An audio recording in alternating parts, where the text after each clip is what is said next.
Yo, what is up guys? Ethan here back with another video. And today we're going to be starting our 2022 college football predictions.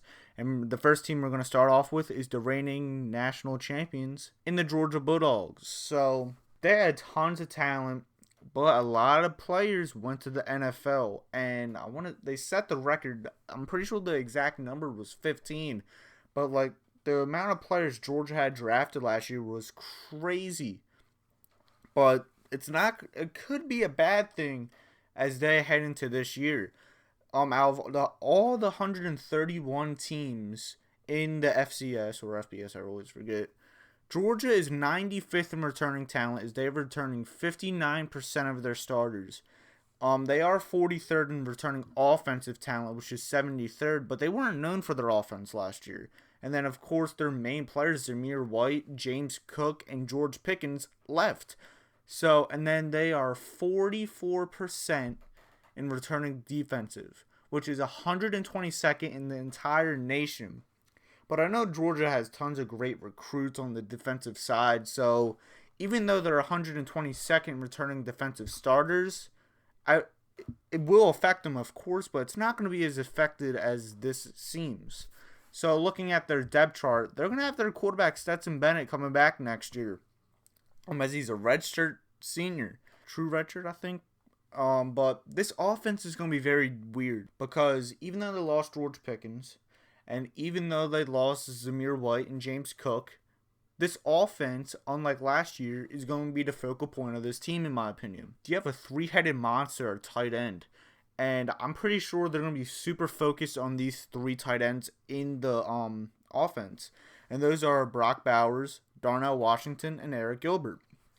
Now, Brock Bowers, I'm going to say he's the best tight end in college football. Personally, I think it's Brock Bowers 1 and then Michael Mayer 2. But to say that, I don't know, between Eric Gilbert and Darnell Washington, I still need to watch them a little bit more with their tape. Well, Gilbert really doesn't have any, so I have to see them in general. But at the end of this upcoming season, it's crazy to say that Georgia could have potentially two of the top 5 tight ends in all of college football. I'm going to assume Sam Laporte is going to be on there from Iowa, but it's crazy that there's so many great tight ends in this system. That of course they just got Oscar Delp, who's a 4-star tight end. He's not going to get any playing time with how goated these tight ends are.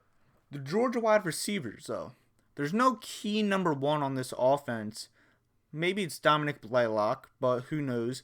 But they are stoked. Like, the depth of this wide receiver chart is crazy. Adonde Mitchell, Ladd McConkey, Dominic Blaylock, Marcus Rosemay Jackson, I butchered that, Carius Jackson, Arian Smith, Jackson Meeks. There's so many wide receivers in this offense.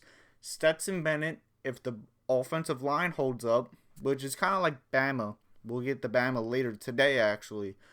The offensive line is kind of a concern because some players declared, but I don't know if it's going to be that much because they always seem to be deep and on the depth chart at the offensive line. So Stetson Bennett is going to have well over like 6 or 7 great targets in this offense. And then, of course, the 2 running backs. You have senior Kenny McIntosh, who he's just been butchered with the deep running back depth chart this Georgia has had for years. Like, they've become a running back powerhouse in the last 5, 6, maybe even 7 years, depending on going to go back to Nick Chubb and Todd Gurley. But they've always been known for running backs, but I don't even know if they're going to be running back heavy with Kenny McIntosh because he is a great talent and he just hasn't been playing. We'll definitely see him this year, and then of course you got Kendall Milton as the backup as he's a junior. The main thing I want to talk about with this Georgia team is this defense, though. You lost so many starters. And Tyke Smith wasn't a starter last year due to injury. He was a transfer from West Virginia. You probably have a top 10 player in Jalen Carter as your defensive tackle as he returns for his junior year. And then Nolan Smith actually came back for his senior year. I want to say it was the 2018 class he was the number 1 player. No, 2017, 18, 19, something like that. He was the number 1 player on 247 composite. So he returns. He's definitely going to be a main guy. And then Kelly Ringo, I've always been high on him. Redshirt sophomore. But I'm going to be honest. Besides those 4, I really don't know much about this Georgia defense. Because the majority of them have just been backups for the last 2-3 years. That's going to be probably the issue. Just going to be the awareness of this Georgia team. After we looked at that depth chart, let's look into their schedule. And their toughest game may be the first game. It's a quote-unquote neutral site game versus the Oregon Ducks in Atlanta. That's also another thing I forgot to mention. Their defensive coordinator, Dan Lanning, left Athens, went up to Eugene with Oregon. So they were without a defensive, well, they have a defensive coordinator now in Will Muschamp, but their previous defensive coordinator is gone now. So it's going to be really interesting to see how Dan Lanning's impact at Georgia will be. And Oregon has a stacked team. If you didn't know, I'm an Oregon fan. Bo Nix. I know Bo Nix is like 0-3 versus Georgia right now, but he always causes problems for the Bulldogs defense, it seems, as he's so shifty. The spread right now is like 17.5, something ridiculous like that. I'm definitely taking the plus points with Oregon, but I think at the end of the day, Kirby Smart's going to understand Dan Lanning's scheme on defense. Kirby Smart will beat out Oregon. This is probably going to be around a 8, 9, 10 point victory for the Bulldogs.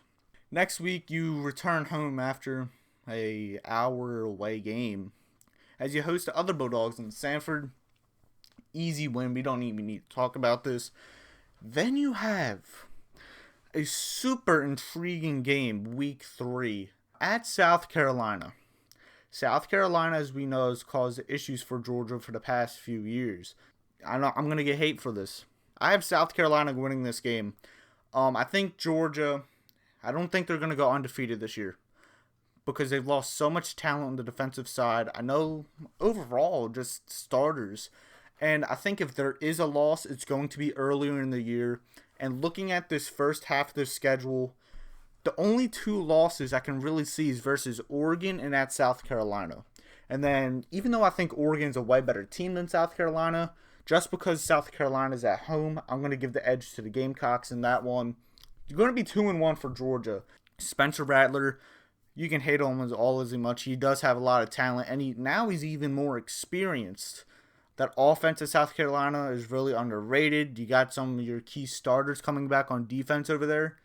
This is just a massive trap game for the Bulldogs, and I think the Gamecocks win it. Next week, you host Kent State, and after a big upset road loss, you're going to obliterate Kent State. I would take the -40 in this one, if that's even the spread. Then that following week, you're at Missouri. I really like what Elijah Drinkwitz is doing down there in Columbia. This is just going to be an easy win for Georgia, even though it's on the road for them. Next week, you host Auburn. I know Auburn got talent. I'm just not a big fan of that coaching staff down there. And also, it's in Athens. Give me the Bulldogs. That following week, though, dang, you host Vanderbilt. That's going to be I'm just kidding. It's not a trap game. This is going to be obliteration of any obliteration. I'm going to say Georgia wins this by like 28-30. Then you have that bye week. And right now, you only have 1 loss at South Carolina. After the bye week, you have that neutral site game in Jacksonville versus the Florida Gators. And I really like Billy Napier, but I just don't think Florida's talent is up to par with the Bulldogs' talent. Give me the Bulldogs in that matchup. Then you host Tennessee. I would be really intrigued if this game was in Knoxville. I would even say this would be an upset in my opinion. But since it's in Athens, give me the Bulldogs. That following week, you have a 2-game road stretch at Mississippi State and at Kentucky. We'll start at Mississippi State first. I was really intrigued to have it the 1 loss for that 1 loss for Georgia in one of these 2 games. But I decided both of these games are going to be victories. The main reason is I think the defense from Georgia at this point in the season are going to be really mad about that loss at South Carolina. They're probably going to have to win out if they want to have a chance at the college football playoff. These are going to be must-win games, and the defense is going to be way more experienced. The offense is probably going to be more flowing, unless there's like a massive injury to someone. Mississippi State's probably going to give them more trouble, in my opinion, even though Kentucky's a better team. Mississippi State's an out-of-division team. So you really don't know how Mississippi plays. It's also in Starkville. And also it's an air raid offense. So it's a way different offense than Georgia's usually playing. I think Georgia wins that. But that's going to be a lot closer than people anticipate in that Mississippi State game. Then you're at Kentucky. Kentucky I really like this year. I don't even know what their record is. Because like they can easily underperform and go 6-6. Or they can have a year like they did a few years ago with Josh Allen. And then surprise everyone and go like 9-3 or 10-2. You'll see what my prediction is when we get to Kentucky, because that will eventually happen. But Georgia, they're way more talented. Give me the Bulldogs in this one. And then even after an upset loss at South Carolina, after that game, the talent is just superior versus everybody else. And they're going to have things clicking by this point at the end of the season. Georgia Tech is going to be absolutely booty cheeks by this point in the year. Jeff Collins is probably fired. Also, this is a home game for the Bulldogs. This should be an easy game. This is going to be on the borderline level of a Vanderbilt game. So looking at this schedule, I have Georgia going 11-1 with an upset loss at South Carolina. Now, I really highly doubt Georgia goes 12-0 this year. I know the schedule really has them favored. They're probably going to be favored in each and every single one of these games. But I just think at the end of the day, based on all the talent they lost, that's going to kill them in one of these games. And I'm going to say it's going to be one of the earlier games, which is why I pointed out Oregon and South Carolina at the beginning of the video. Ended up choosing South Carolina. But if you have a loss versus Oregon, Mississippi State, or Kentucky, I would not be mad. We may have to have a talk about Florida and any other game on this schedule. I'm just going to call you out. You are just a casual of college football fandom. That is it for this video. Georgia can very easily go 12-0, but I have them going 11-1.